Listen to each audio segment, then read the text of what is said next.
I want to tell you something that might be hard to hear, but also deeply freeing. Your growth will not always be celebrated. In fact, sometimes it'll be met with silence, sarcasm, maybe even rejection. And it's not because you've done something wrong. It's because your evolution unsettles people who are invested in things staying exactly as they are. I remember a conversation where someone I loved said, "You're just so different lately." And they didn't mean it as a compliment. What they were really saying was, "I miss the version of you that didn't challenge me." Let's dive into it. Growth disrupts familiarity. People build entire emotional systems, friendships, family roles, even marriages around who we used to be. When we grow, especially when we begin to set boundaries or change patterns, we unknowingly challenge the roles others assign to us. Psychologically, it's called homeostasis.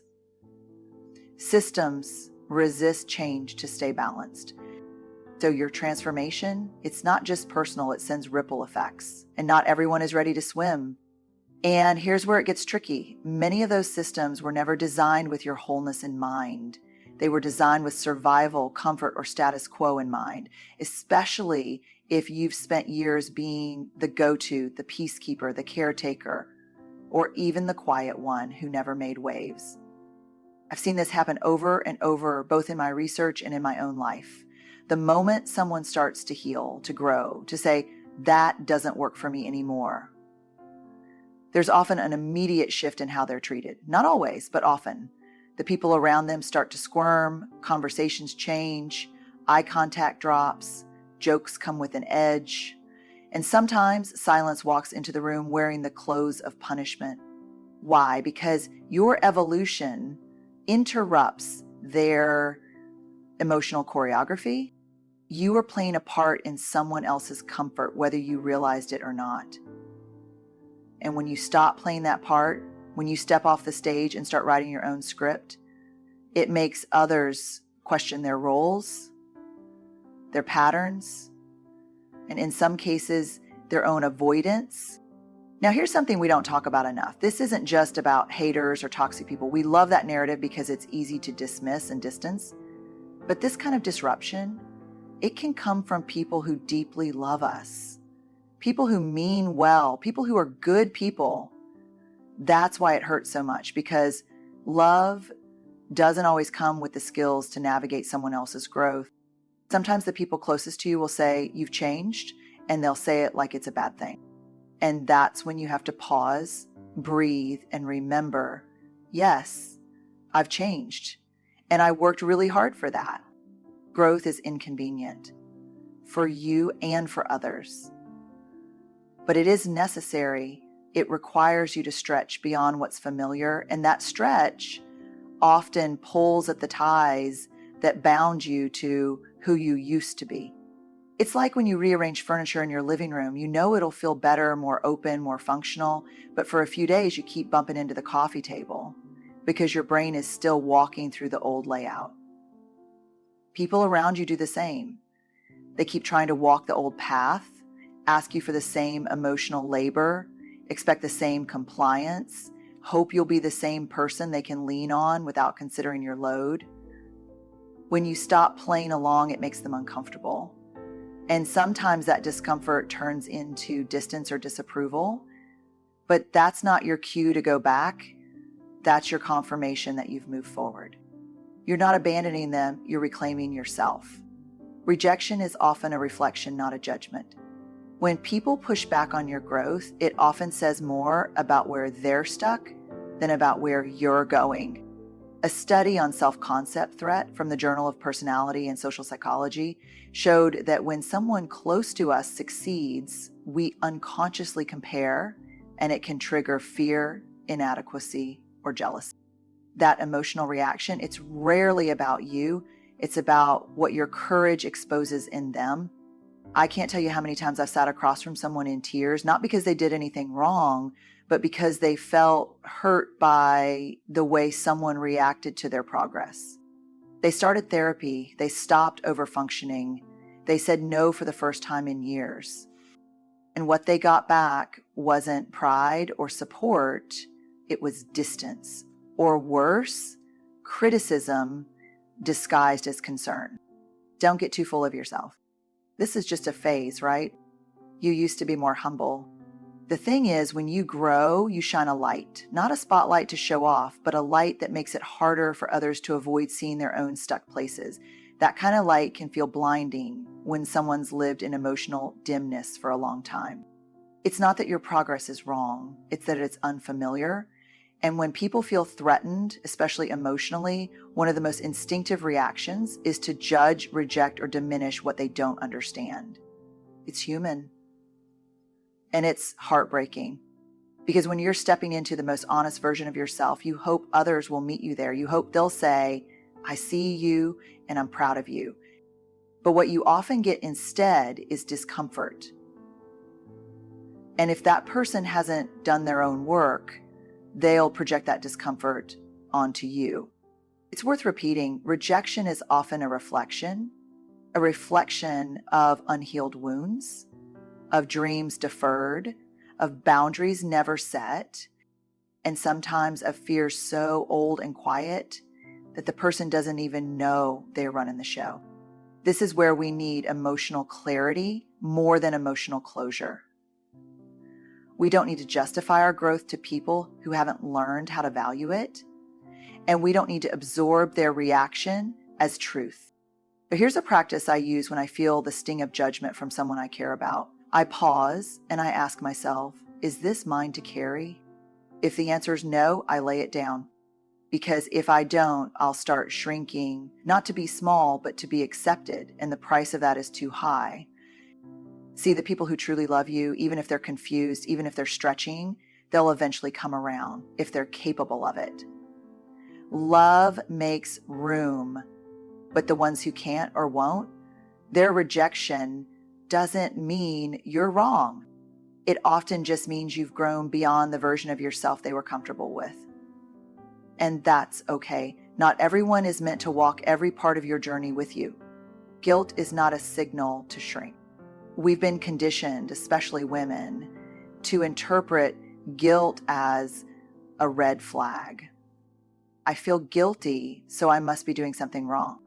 But growth guilt isn't the same as moral guilt. It's the discomfort of disrupting dynamics where you used to abandon yourself to keep the peace. You can feel guilty and still choose to grow. That's called emotional maturity. Guilt shows up loud and early when you start choosing yourself, and not because you're betraying anyone else, but because you're finally refusing to betray yourself. But if no one ever taught you the difference between healthy guilt and learned guilt, it can feel the same in your body, that tightness in your chest, the swirling thoughts of, maybe I'm being selfish, maybe I should just let this go, maybe I'm asking for too much. Sound familiar? Let's talk about it.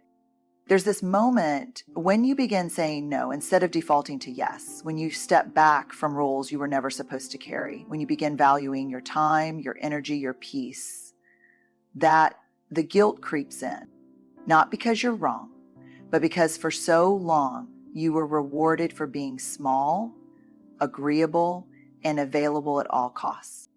You became dependable by being self-sacrificing. You became lovable by being low maintenance. You became easy to be around by swallowing hard truths and never rocking the boat. So when you start showing up in your full self, clearer, firmer, braver, it feels wrong, even when it's deeply right. That feeling of guilt isn't your compass, it's your conditioning. And the longer we stay confused about the meaning of guilt, the easier it is to slip right back into patterns that leave us depleted and disconnected from our authenticity.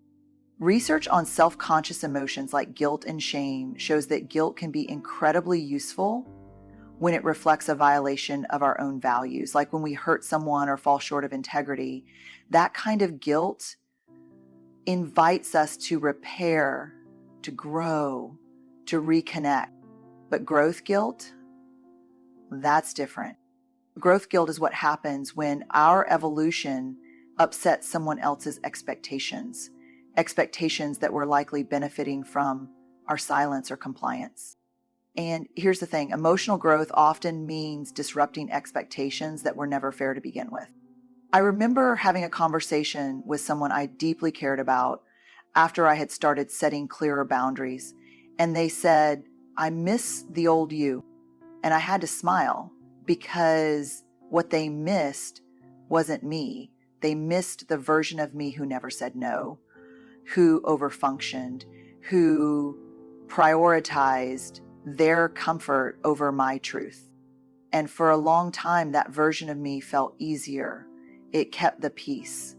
It kept me light, but it also kept me exhausted. So I've learned to sit with guilt, not to obey it, but to listen to what it's trying to teach me. And more often than not, it's not telling me to go back. It's telling me I've entered unfamiliar but necessary territory. Growth will trigger guilt, but guilt is not always a warning sign. Sometimes it's just the emotional residue of an old identity being shed. You don't owe everyone access to the new you. Not everyone gets a backstage pass to your transformation. Some people were only meant to love a version of you that didn't know any better, and that's okay. Growth includes grief. You can honor what was without returning to who you were. Let them remember you fondly. You're not obligated to stay for their comfort. One of the most painful lessons I've learned and watched so many others wrestle with is the realization that not everyone gets to come with you. Some people were only ever safe with your smaller self. They were at ease when you didn't ask for much, when you laughed off what hurt, when you shaped yourself to fit into their story instead of writing your own. And when you begin to grow, when you step into new levels of truth, healing, purpose, it disrupts that. It forces a quiet but undeniable reckoning. Can this relationship hold who I'm becoming? Or was it only ever designed to contain who I used to be? We don't talk enough about the grief that comes with growth. We talk about motivation, about rising, about courage, but not enough about the loss. Because there is loss. You will lose things. You will lose people.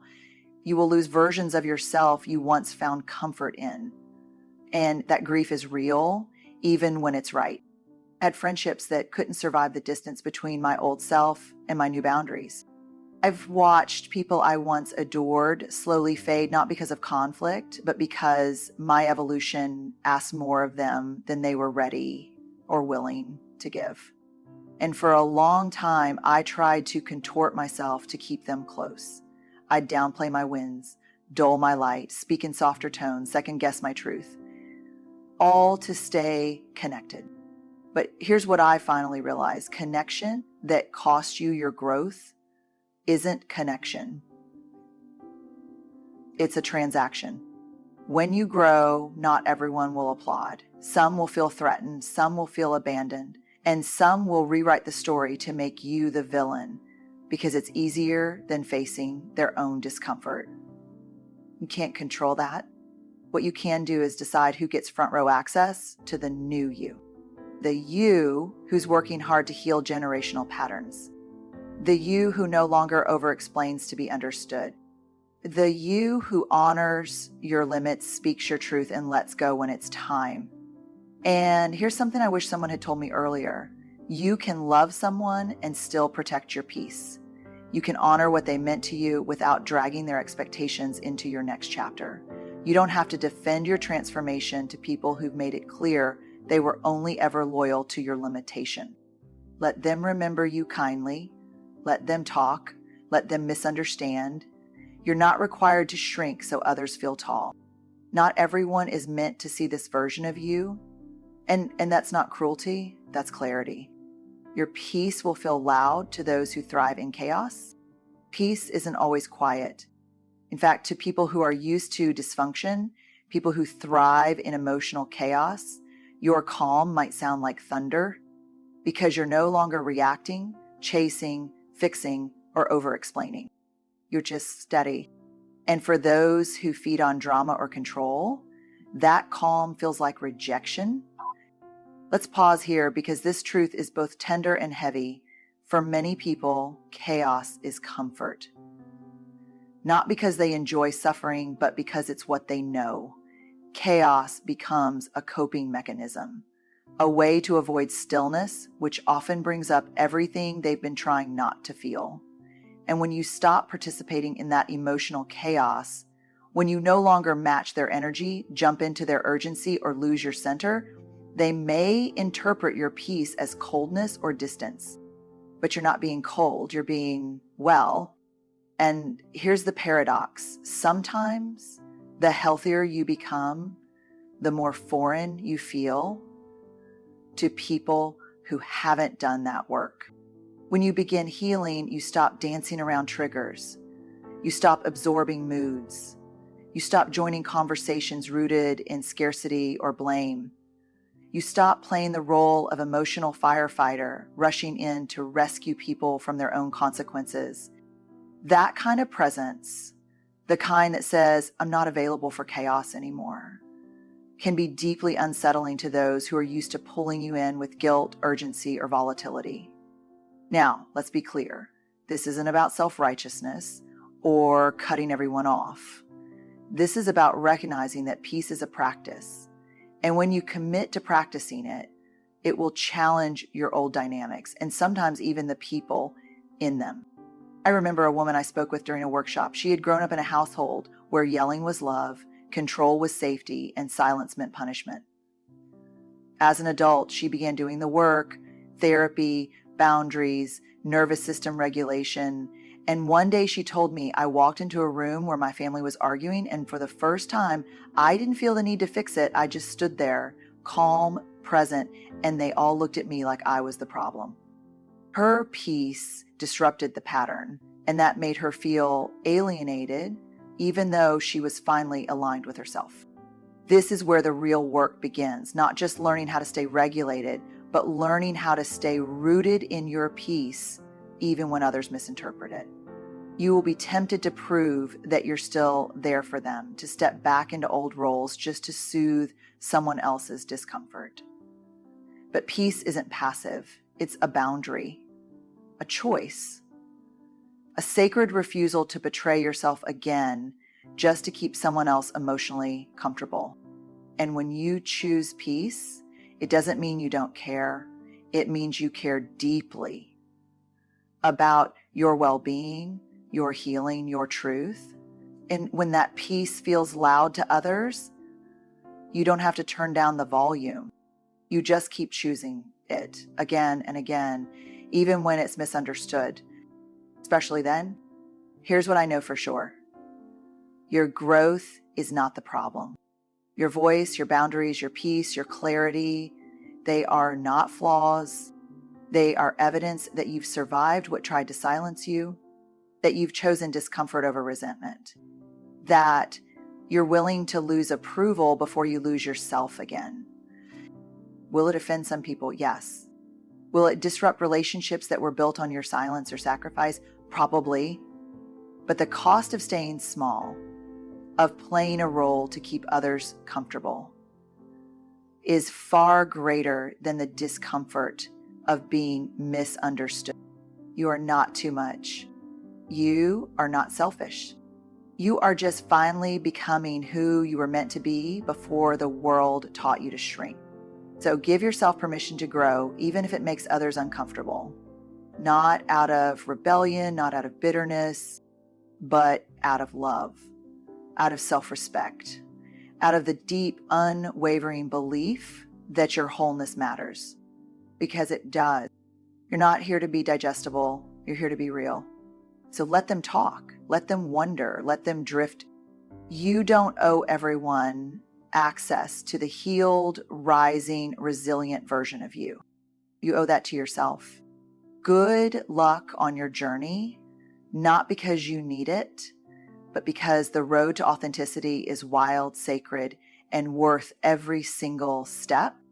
Keep walking. You're doing beautifully.